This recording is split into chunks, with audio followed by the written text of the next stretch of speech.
Peace TV presents. আমার নাম আরিয়ান পুত্র কুমার নারায়ণ সিং কোন্তে, দিল্লি থেকে এসেছি। আমি ভালো ইংরেজি বলতে পারি না, এজন্য আমি দুঃখিত। স্যার, আমি জিজ্ঞেস করতে চাই যে ভগবানের বানানো নিয়মে কি পরিবর্তন হতে থাকে?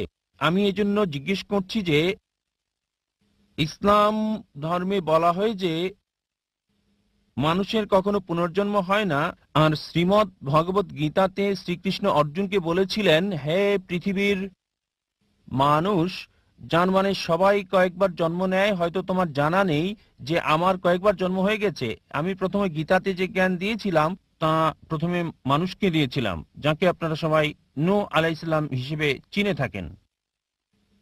আবার পরের বার বলছে যে আমি সূর্যদেবকে এই জ্ঞান দিয়েছিলাম, এখন আমি আপনাকে এটা দিচ্ছি। তাহলে স্যার, আপনি কি বলতে পারেন যে মানুষের কি পুনর্জন্ম হয় নাকি হয় না? সময়ের সাথে সাথে কি ভগবানের দেওয়া নিয়মের কোনো পরিবর্তন হয় কিনা আমি জানতে চাই। ভাই দুটো প্রশ্ন করলেন। প্রথম প্রশ্ন হচ্ছে সর্বশক্তিমান ঈশ্বরের আইন এবং শিক্ষার মধ্যে কোনো পরিবর্তন করা যায় কিনা, পরিবর্তন হতে পারে কিনা। আর দ্বিতীয় প্রশ্ন, একজন মানুষ দ্বিতীয়বার জন্মাবে কিনা, পুনর্জন্ম হবে কিনা। আর একটা উদ্ধৃতি দিলেন গীতা থেকে, এটা দিয়ে পরে বলবো। এবার আসুন আপনার প্রথম প্রশ্নে, ঈশ্বরের বিধান পরিবর্তন হয় কিনা। যদি ঈশ্বরের বিধানটা সময় সংশ্লিষ্ট হয়ে থাকে, যদি সেটা নির্দিষ্ট একটা গোত্রের মানুষের জন্য হয়, নির্দিষ্ট সময়ের জন্য হয়, তবে এটা পরিবর্তন হয়। যেমন ধরেন, আমি আলোচনায় বলেছি তাওরাত, জাবুর, ইনজিল সবগুলো সর্বশক্তিমান ঈশ্বর প্রেরিত, তবে সেগুলো ছিল একটা নির্দিষ্ট গোত্রের লোকদের জন্য, একটা নির্দিষ্ট সময়ের জন্য। কিন্তু ঈশ্বরের সর্বশেষ এবং চূড়ান্ত নাজিল হওয়ার পর কোনো কিছু যুক্ত করা যাবে না, কোনো কিছুই বাদ দেওয়া যাবে না। কোরআন হচ্ছে সর্বশক্তিমান আল্লাহর সর্বশেষ এবং চূড়ান্ত বার্তা। আর কোনো ওহী নাজিল হবে না। নবী মুহাম্মদ সাল্লাল্লাহু আলাইহি সাল্লাম হলেন সর্বশেষ এবং চূড়ান্ত নবী, আর কোনো নবীও আসবেন না।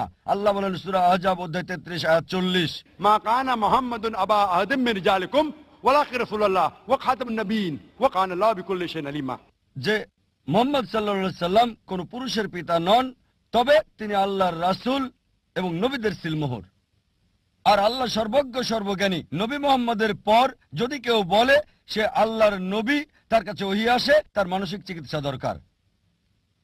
নবী মুহাম্মদ সর্বশেষ এবং চূড়ান্ত নবী। কোরআনের পর আর কোনো ওহী আসবে না, এ কথা কোরআনে স্পষ্ট বলছে সূরা মাইদা অধ্যায় 5 আয়াত 3। আজ তোমাদের জন্য আমার দিনকে পূর্ণ করলাম এবং জীবন বিধান হিসেবে দিলাম ইসলাম, আর আমার অনুগ্রহ পূর্ণ করলাম। যখন ধর্ম পরিপূর্ণ করা হয়েছে, তখন নতুন কোনো কিছু যুক্ত করা যাবে না, কিছু বাদও দেওয়া যাবে না। আপনার প্রশ্নে হ্যাঁ, পুরাতন ওহী পরিবর্তন হতে পারে, তবে মূল বার্তা প্রথম ওহী থেকে শেষ ওহী পর্যন্ত তাওহীদ সম্পর্কে, আল্লাহর একত্ববাদ সম্পর্কে এক। তাই সব গ্রন্থই যেগুলো কোরআনের আগে এসেছে সেগুলো আসল রূপে আর নেই। মানুষ সেগুলোকে পরিবর্তন করে দিয়েছে, কারণ সেগুলো সর্বকালের জন্য নয় এবং আল্লাহ সেগুলো সংরক্ষণ করার প্রয়োজন মনে করেননি। এবার যদি কোরআনের ব্যাপারে বলেন, আল্লাহ বলেছেন সূরা হিজর অধ্যায় 15 আয়াত 9, আমি কোরআন নাজিল করেছি, আমি এর সংরক্ষণকারী। এই কোরআনকে যদি সমগ্র মানবজাতি পরিবর্তন করার চেষ্টা করে, তারা তা পারবে না। সমগ্র মানবজাতি আর জিন একত্রিত হলেও কোরআনকে পরিবর্তন করতে পারবে না। আর পূর্ববর্তী কিতাবের ব্যাপারে বললে হ্যাঁ, তাহলে তা করতে পারবে, তবে চূড়ান্ত বার্তার ক্ষেত্রে পারবে না। এটা হচ্ছে চূড়ান্ত। এবার আসুন আপনার দ্বিতীয় প্রশ্নে। স্যার, আমার দ্বিতীয় প্রশ্ন ছিল আমার যে মনে আছে আল্লাহর কাছে মনে আছে আমার যে মনে আছে তিনজন মানুষ থাকে, তাদের সাথে আমাদের ব্রহ্মা, বিষ্ণু আর মহেশ, এই তিনজনের কাজ আলাদা আলাদা। তার মানে প্রথমে ব্রহ্মা যে প্রাণী যে কাজই করে সে অনুযায়ী তাকে জন্ম মানে আবারও পৃথিবীতে পাঠিয়ে দেয়। দ্বিতীয় কাজটি করে বিষ্ণু। বিষ্ণুজি সবাইকে লালন পালন করে আর তাদের দায়িত্বে থাকে। তৃতীয় যে মহাদেব আছেন, যাকে দেব আদি মহাদেব ডাকা হয়, মানে যাকে শিবশঙ্কর বলা হয়, আর তিনি সবার হিসাব মিলিয়ে দেন। তাহলে কি আপনাদের মানে আল্লাহর কাছে যে তিনজন থাকেন তারাও কি এই একই কাজ করেন? ভাই, ইসমাইল, ইসরাইল। নতুন প্রশ্ন করলেন, সেটার উত্তর দেব। আগে পুরাতনটার উত্তর দিয়ে নেই। আপনি পুনর্জন্ম সম্পর্কে জিজ্ঞেস করেছেন, জি। এখন সেটার উত্তর চান কি চান না? জি, চাই। চান, তাহলে পুনর্জন্ম সম্পর্কে প্রথমে কিছু বলি, তারপর ব্রহ্মা, বিষ্ণু, শিবা নিয়ে বলবো ইনশাআল্লাহ। দুটোর উত্তর দেব। ভাই একটা নতুন প্রশ্ন করলেন, আমি বললাম আগে পুরনোটার উত্তর দেব, তারপর আমি নতুন প্রশ্নের উত্তর দেব। দ্বিতীয় প্রশ্নটা ছিল পুনর্জন্মে বিশ্বাস করি কি না দ্বিতীয় জীবনে। এবার পুনর্জন্মের ব্যাপারে বললে ভগবদ গীতা থেকে উদ্ধৃতি দিলেন, তবে বেদ হিন্দু ধর্মের সবচেয়ে পবিত্র গ্রন্থ। বেদ হচ্ছে প্রথম, এগুলো হচ্ছে শ্রুতি, তারপরে আসে হচ্ছে স্মৃতি। মহাভারতের অংশ হলো ভগবদ গীতা। যদিও ভগবদ গীতা বেশি পড়া হয় বেদের চেয়ে, তবে নির্ভরযোগ্যতার ক্ষেত্রে বেদ হচ্ছে উপরে। বেদ পুনর্জন্ম সম্পর্কে বলছে, পুনর্জন্ম মানে পরবর্তী জীবন। আর যদি কোরআন পড়েন, কোরআন এই কথা বলছে। কোরআন বলছে আপনি পৃথিবীতে আসবেন, তারপর মারা যাবেন, আবার পুনরুত্থিত হবেন। পূর্ণ মানে পরবর্তী, জন্ম মানে জীবন, পুনর্জন্ম। কোথাও বেদ বলছে না জীবন মৃত্যু জীবন মৃত্যু জীবন মৃত্যু, কোথাও বলছে না এই কথা, কোথাও বলেনি। ভগবদ গীতাও এ ব্যাপারে কিছু বলেনি। আপনি যে উদ্ধৃতিটা দিয়েছেন ভগবদ গীতা অধ্যায় 4 অনুচ্ছেদ 22, আমি রেফারেন্সটা দিচ্ছি। এটা ভগবদ গীতায় উল্লেখ আছে। হিন্দুদের মতে এটা সর্বশক্ত ঈশ্বরের বাণী। তাতে বলা হয়েছে যেহেতু মানুষ কাপড় পরিবর্তন করে, পুরাতন কাপড় ফেলে দেয়, নতুন কাপড় পরিধান করে, একইভাবে আত্মা নতুন দেহের ভেতরে যায়। পুরাতন দেহকে ফেলে দিয়ে নতুন দেহে যায়, আমার কোনো সমস্যা নেই। পৃথিবীতে এই দেহ আছে, যখন মারা যাবেন আপনাকে উঠানো হবে নতুন দেহে, সমস্যা নেই। এটা কোরআনের সাথে মিলছে, বেদের সাথে মিলছে। তবে এই দর্শন যেটা বললেন পুনর্জন্মের ব্যাপারে সংস্কৃত ভাষায় বলা হয়েছে সংস্কারা, পুনর্জন্মের থিওরি, জীবন মৃত্যুর থিওরি বলা হয় পুনর্জন্ম। ঠিক এই থিওরিটা দাঁড় করিয়েছেন হিন্দু ধর্মের পণ্ডিতরা, বেদের কোথাও উল্লেখ নেই। কেন? কারণ তারা ব্যাখ্যা দিতে পারতো না। কেন কিছু লোক দেব, কিছু লোক ধনী, কিছু লোকের জন্ম গরিব পরিবারে, কিছু লোকের সুস্বাস্থ্য আছে, কিছু লোকের বংশগত হৃদরোগ আছে, ঈশ্বর এমন অবিচার করছেন কেন? তারা এর কোনো ব্যাখ্যা দিতে পারেনি। তাই তারা একটা দর্শন নিয়ে এলো জীবন মৃত্যুর, কর্ম আর ধর্ম। কর্ম হচ্ছে কাজ, ক্রিয়া, ধর্ম হচ্ছে বিধান। তাহলে ব্যাখ্যা কি কেন ঈশ্বর অবিচার করছেন? কেন একজন মানুষ হৃদরোগ নিয়ে জন্ম নেবে? শেষ জীবনে সে কিছু পাপ করেছিল। এই দর্শন অনুমান হিন্দু ধর্মের পণ্ডিতদের, এটা বেদের নয়। তাই তারা এই দর্শন নিয়ে এলো আর বলল যদি ভালো কাজ করো পরবর্তী জীবনে উঁচু জাতে জন্ম নেবে তোমরা। আর হিন্দু ধর্মের বিশ্বজনীন ভ্রাতৃত্ব হচ্ছে সব জীবন্ত প্রাণী ভাই। তাই হতে পারে কখনো জন্মাবেন তেলাপোকা হয়ে, কখনো বা ইঁদুর হয়ে, কখনো বিড়াল হয়ে, কখনো কুকুর, কখনো মানুষ হিসেবে। মানুষ হচ্ছে সর্বোচ্চ লেভেল। ভালো কাজ করলে উঁচু লেভেলে জন্মাবেন, খারাপ কাজ করলে নিচু জাতে জন্মাবেন। আপনি মানুষ হয়ে জন্মাতে পারবেন 7 বার। কতবার? 7 বার। এটা হিন্দু পণ্ডিতদের দর্শন, যেটাকে বলা হয় সংস্কারা। এখন আপনাকে জিজ্ঞেস করি, এই পৃথিবীতে অপরাধ বাড়ছে না কমছে? অপরাধ বাড়ছে না কমছে? বেড়ে চলেছে, মাশাআল্লাহ, খুব ভালো। পাপ বাড়ছে। মানুষের সংখ্যা আমরা যা জানি, মানুষ বাড়ছে না কমছে? জনসংখ্যা বাড়ছে না কমছে? বাড়ছে, মাশাআল্লাহ। এখন পাপও বাড়ছে, মানুষের সংখ্যাও বাড়ছে। যেহেতু পাপ বাড়ছে, মানুষ তো কমার কথা।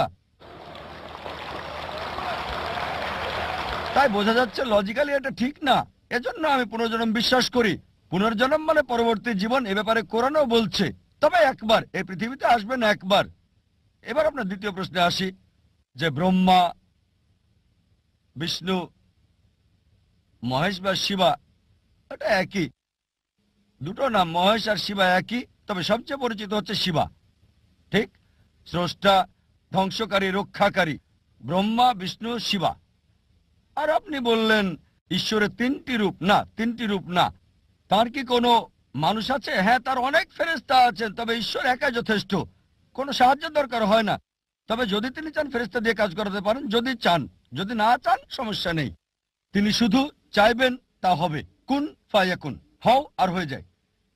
এবারে হিন্দুদের ব্যাপারে বললে, তারা যা বিশ্বাস করে তা কিছুটা ট্রিনিটির মতো, খ্রিস্টানদের মতো হিন্দুরা বিশ্বাস করে যে সর্বশক্তিমান ঈশ্বর সৃষ্টির জন্য একজন ঈশ্বর ব্রহ্মা, ধ্বংসের জন্য একজন ঈশ্বর শিবা, একজন ঈশ্বর হলেন রক্ষাকারী বিষ্ণু।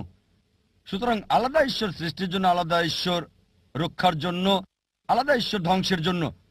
কোরআন বলছে সূরা আম্বিয়া অধ্যায় 21 আয়াত 22, এক আল্লাহ ছাড়া যদি একাধিক আল্লাহ থাকতো অবশ্যই তারা ঝগড়া করত। আর কোরআন বলছে সূরা মুমিনুন অধ্যায় 23 আয়াত 91 যে যদি একাধিক ঈশ্বর থাকতো একজন আরেকজনের সাথে যুদ্ধ করত। এজন্য আমরা হিন্দু মিথ থেকে দেখি একজন ঈশ্বর যুদ্ধ করছে আরেকজনের সাথে, একজন ঈশ্বর আরেকজনকে পরাজিত করছে, তৃতীয় জন দ্বিতীয় জনকে সাহায্য করছে। ঈশ্বর কিভাবে যুদ্ধ করে? সুতরাং উত্তম হচ্ছে এক ঈশ্বর, সুপার পাওয়ার একটাই। আর বেদ এটাই বলছে। যদি কোনো সাধারণ হিন্দুকে জিজ্ঞেস করেন আপনি কতজন ঈশ্বরে বিশ্বাস করেন, কেউ বলবে 3 জন, কেউ বলবে 100, কেউ বলবে 1000, কেউ বলবে 33 কোটি 330 মিলিয়ন। কিন্তু যদি শিক্ষিত হিন্দুকে জিজ্ঞেস করেন আপনি কতজন ঈশ্বরে বিশ্বাস করেন, সে বলবে একজন হিন্দুর উচিত এক ঈশ্বরে বিশ্বাস করা। কিন্তু সাধারণ হিন্দু বিশ্বাস করে একটা আদর্শে, সেটা প্যান্থেইজম, তার মানে সবকিছু ঈশ্বর। গাছ হলো ঈশ্বর, সূর্য ঈশ্বর, চাঁদ হলো ঈশ্বর, মানুষ হলো ঈশ্বর, আর সাপও ঈশ্বর। আমরা মুসলিমরা বিশ্বাস করি সবকিছু ঈশ্বরের। ঈশ্বর নামের সাথে এর শব্দ যোগ করি। সবকিছু ঈশ্বরের, গাছ ঈশ্বরের, সূর্য ঈশ্বরের, চাঁদ ঈশ্বরের, মানুষ ঈশ্বরের, পাশাপাশি সাপও হলো ঈশ্বরের। তাই প্রধান পার্থক্য হচ্ছে হিন্দু আর মুসলিমদের মধ্যে, হিন্দুরা বলে সবকিছু ঈশ্বর আর আমরা মুসলিমরা বলি সবকিছু ঈশ্বরের। ঈশ্বর নামের সাথে যুক্ত হচ্ছে এর শব্দটা। পার্থক্যটা হচ্ছে এই শব্দটা। যদি আমরা শুধু এই এর শব্দটার পার্থক্য দূর করতে পারি, হিন্দু আর মুসলিম এক হয়ে যাবে। সেটা কিভাবে হবে? আল্লাহ কোরআনে বলেছেন সূরা ইমরান অধ্যায় 3 আয়াত 64, تعالوا إلى كلمة سواء بيننا وبينكم এসো সেই কথায় যা তোমাদের ও আমাদের মধ্যে এক। প্রথম সাদৃশ্য কি? ألا نعبد إلا الله আল্লাহ ছাড়া কারো ইবাদত করি না, ولا نشرك به شيئا তার সাথে আমরা কাউকে শরীক করি না, ولا يتخذ بعضنا بعضا أربابا من دون الله আর নিজেদের মধ্য থেকে আল্লাহ ছাড়া কাউকে প্রভু হিসেবে মানি না। فإن تولوا যদি তারা মুখ ফিরিয়ে নেয় فقولوا اشهدوا بأننا مسلمون। বলো সাক্ষী থাকো আমরা মুসলিম, আল্লাহর কাছে নিজের ইচ্ছাকে সমর্পণ করি। কোন ধর্মকে যাচাই করার ভালো উপায় হলো ধর্মের অনুসারীদের না দেখে সেই ধর্মের গ্রন্থগুলোকে দেখা। এখন যদি হিন্দু ধর্মগ্রন্থ দেখি, যদি আমরা পড়ি উপনিষদ, বেদ উপনিষদ, এগুলো সবচেয়ে পবিত্র।